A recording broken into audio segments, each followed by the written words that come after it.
Good morning, and welcome to Redeemer Lutheran Church. I'm Pastor Gary Lodeholt. When I was a child, my friends and I did a lot of climbing in trees.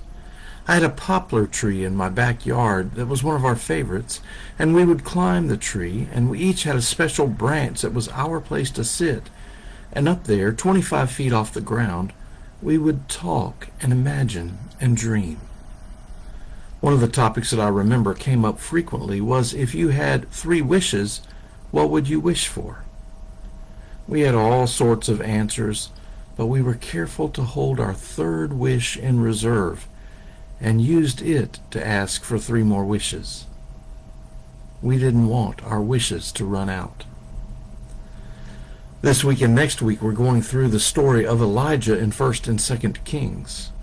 Usually when we hear about Elijah, we get snippets on Sunday morning, and the story seems disconnected from the rest of his story. So we are trying to put it all together.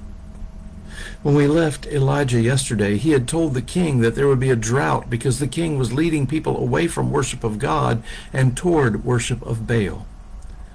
Then, to avoid Ahab's vengeance on Elijah, God sent him to a stream in the wilderness.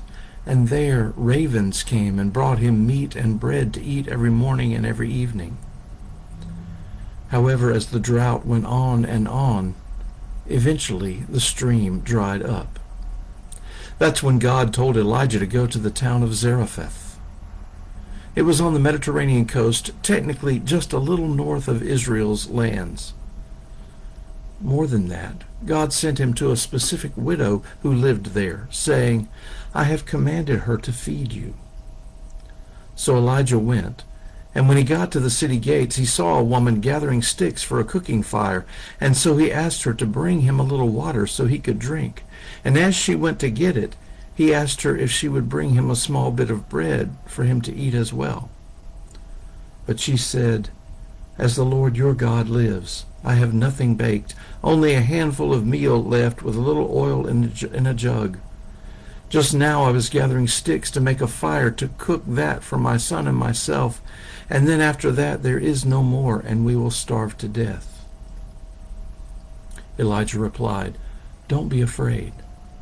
Do as you said, but when you bake it, first bake me a little cake and bring it to me, and then make for yourself and your son. For I tell you, the jar of meal will not be emptied, and the jug of oil will not run out until the day God brings rain on the earth again." Now, there are lots of interesting things to notice in that story, but perhaps the one that most amazes us is that the woman did as Elijah said. I don't know if she believed him about the meal and the oil never running out or not, but she still shared her meager resources and made him food first, before she and her son ate. And perhaps right there we should think about whether we would do that or not, or whether it would be our tendency to hold on tightly to our last little bit with white-knuckled fists. And I think her hospitality to strangers is phenomenal and an example that ought to speak to us. Our call is to think of others before ourselves. And that means not just the people we know, but the people we don't know, the people not like us, the people not from our land, the people who show up at our gates. Perhaps we also ought to notice the first words the woman spoke, responding to Elijah's request for some food. She said, "As the Lord your God lives." Your God. She wasn't a Jew. She wasn't from Israel. She didn't even worship God. And yet she was open to the work that God was doing through her. Maybe we shouldn't be so resistant when God calls us out of our comfort zones to serve in one way or another. God's Holy Spirit moves in us all. And maybe we should also note Elijah's words to her. Don't be afraid. So often we act out of fear and not out of our trust in God.